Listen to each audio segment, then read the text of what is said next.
Assalamualaikum warahmatullahi wabarakatuh. Ini soal cuitan Anies Baswedan rame ya. Padahal dia cuma naik kereta api Argo Parahyangan dari Bandung Jakarta, terus minum kopi sambil bukunya dilipat di tangan kiri.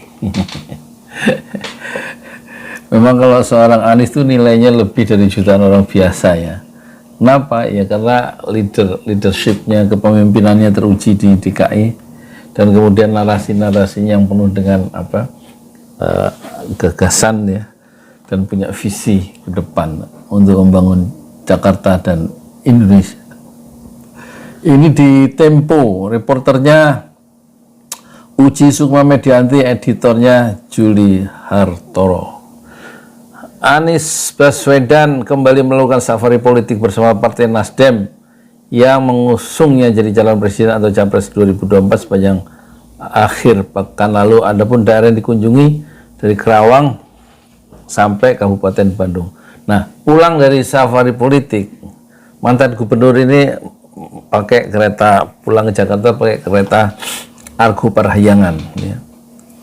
Lewat akun media sosialnya, Anies memajang foto dirinya tengah berada di gerbong kereta legendaris Jakarta Bandung itu sambil memegang segelas kopi dan buku di kedua tangannya.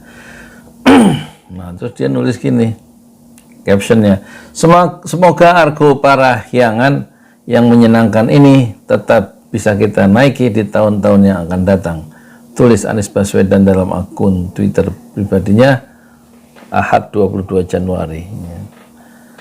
Cuitan Anies mengundang berbagai komentar ya, warganet.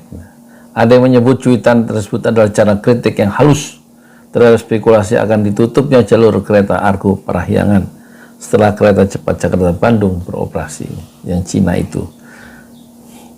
Daripada menanggapi spekulasi itu, Anies malah dia mencuit lagi soal ramainya warganet yang menanggapi cuitan dia sebelumnya.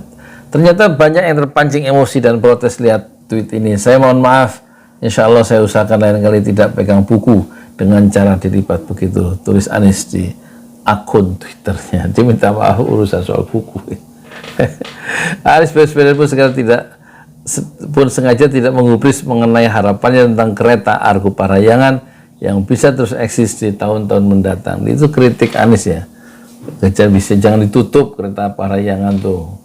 Hanya untuk memindahkan melakukan migrasi penumpang Argo Parahyangan ke kereta cepat yang lebih mahal ya. Yang paling murah 150, yang paling mahal 350. Sebenarnya Argo Parahyangan kan cuma 100 ya, 100.000 sampai 150 paling mahal. Seolah-olah warganet adalah soal fotonya membaca buku sambil memegang gelas kopi. Sebenarnya ada apa sih dengan Argo Parahyangan sebenarnya ya?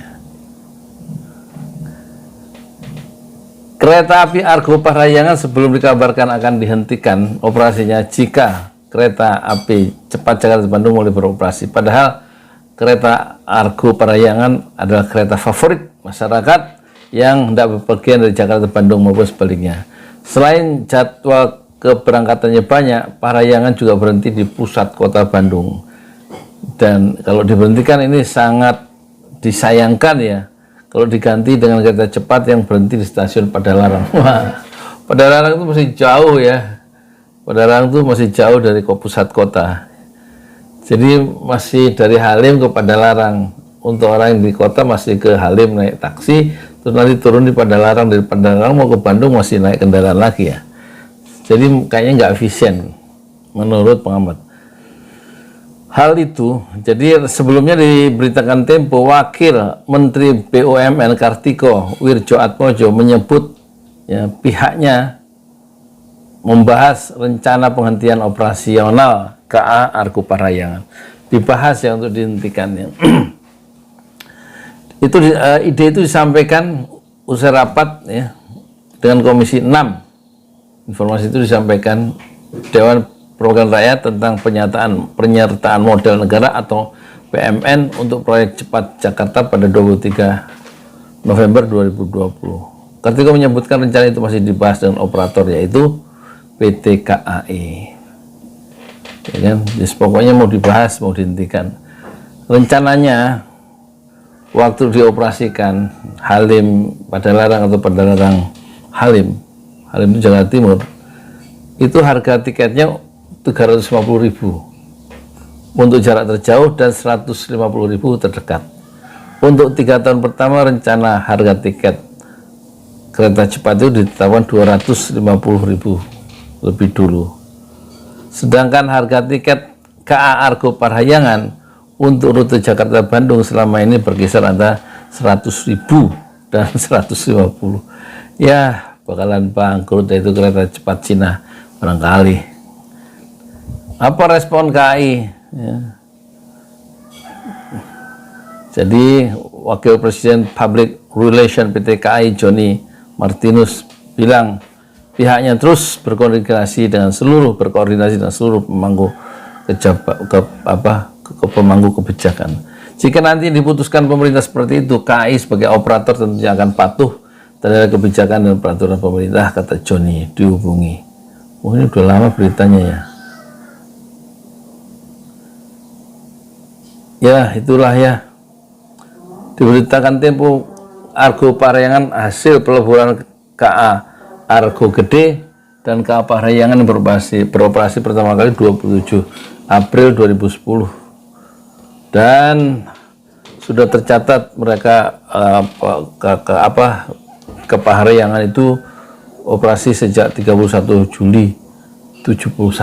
Saya belum pernah naik sampai sekarang. Ke Bandung paling naik bis ya, naik bis, apalagi sekarang ada bis yang dekat di sini kan, di Gaplek, kita setengah jam terus naik bis langsung Bandung, cepat, nggak perlu kereta api cepat ya, apalagi harus ke Halim dulu.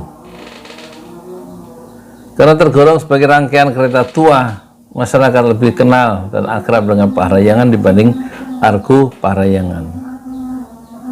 Merespon kecewaan tersebut, PT KAI Persero memutuskan untuk menyambung rangkaian KA Argo Gede dan Parahyangan menjadi KA Argo Parahyangan.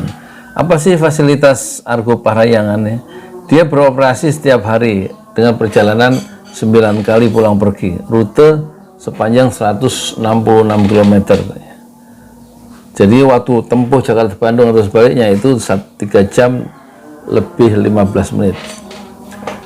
Jadi KA Parahyangan itu ada 2 kelas, ekonomi dan eksekutif ya. Nah, kedua kelas ini, eksekutif dan ekonomi, sama-sama pakai AC. Yang membedakan kedua kelas ini ada susunan dan posisi tempat duduknya. Untuk kelas ekonomi, penumpang mendapatkan kursi saling hadap-hadapan ya. Artinya dalam satu area penumpang setidaknya akan bertemu dengan 4 orang dengan posisi saling bertautan. Alhasil saat kereta jalan ada penumpang yang merasakan perjalanan posisi maju dan ada pula yang terasa berjalan mundur. Bisa aja nih wartawan Tempo nih. Sementara kalau kelas eksekutif semua penumpang akan menghadap ke depan dan tidak saling berhadapan. Selain itu kursi pada gerbong KA eksekutif Argo Parahyangan dapat diatur agar sesuai dengan digunakan untuk tidur dan merebahkan badan. Alah, ya naik bis bisa turun di rest area. Ya, kita lihat ya apa maunya pemerintah ya, kereta cepat. Nggak usah cepat-cepat, kita itu 3 jam 15 menit santai dah cukup lah. Cepat-cepat juga ngapain orang Indonesia, nggak bisa buru-buru. Sampai Bandung naik cepat-cepat, sampai Bandung, di Bandung juga ada tidur. orang Bandung Jakarta buru-buru naik kereta cepat, misalnya Bandung Jakarta kereta api Jawa Cina, sampai Jakarta ya santai juga ya. Santai juga. Watak kita itu nggak watak orang yang buru-buru seperti orang Jepang itu, santai aja. Hidup tidak selalu serius, hidup tidak selalu cepat, santai saja, yang penting kerjaan selesai. Assalamualaikum warahmatullahi wabarakatuh.